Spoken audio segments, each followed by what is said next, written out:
মৃত রোগীর 3 দিন ধরে চিকিৎসা করার অভিযোগের পরিপ্রেক্ষিতে তদন্তে বৃহস্পতিবার মালদায় এলো West Bengal clinical establishment regulatory commission. এদিন বন্দে ভারত এক্সপ্রেসে চেপে মালদায় এসে পৌঁছয় 4 সদস্যের ওই প্রতিনিধি দল। উল্লেখ্য, গলব্লাডারে পাথরের চিকিৎসা করানোর জন্য গত 20 মে কালিয়াচকের এক বেসরকারি নার্সিংহোমে ভর্তি হয়েছিলেন এলাকার বাসিন্দা সাকিরুল ইসলাম। অস্ত্রোপচারের পর থেকেই পরিবারের লোকেদের সঙ্গে তাকে দেখা করতে দেওয়া হয়নি এমনই অভিযোগ সামনে এসেছিল। 3 দিন ধরে দেখা করতে না দেওয়ায় পরিবারের লোকেদের অভিযোগের পরিপ্রেক্ষিতে জেলা স্বাস্থ্য দপ্তরের কর্তারা নার্সিংহোমে এলে তার মৃত্যুর বিষয়টি সামনে আসে। ঘটনায় নড়েচড়ে বসে জেলা স্বাস্থ্য দপ্তর। তাদের পাঠানো রিপোর্টের ভিত্তিতে এদিন মালদায় এলেন ML সাহার নেতৃত্বে রেগুলেটরি কমিশনের 4 সদস্যের ওই প্রতিনিধি দল।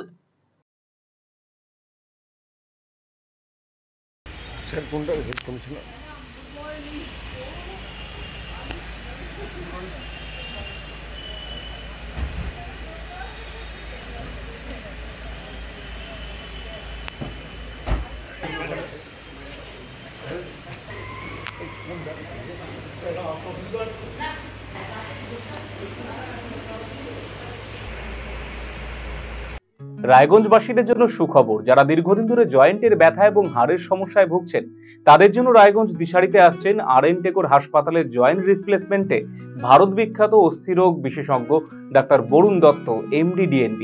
এখন থেকে প্রতি মাসের নির্দিষ্ট দিনে ডাক্তারবাবুকে দেখাতে আজই যোগাযোগ করুন দিশারি হেলথ কেয়ার, উকিলপাড়া, রায়গঞ্জ শাখায়। যোগাযোগ করুন 7477785509, 7477785512 এই নম্বরে। পাহাড় থেকে জঙ্গল, তরাই থেকে ডুয়ার্স, দক্ষিণ থেকে উত্তর, প্রাকৃতিক সৌন্দর্যে ঘেরা উত্তরবঙ্গ। শিকড়কে আগলে বদল আনবো আমরা। হবে এই বদল। বদল কি চান আপনিও?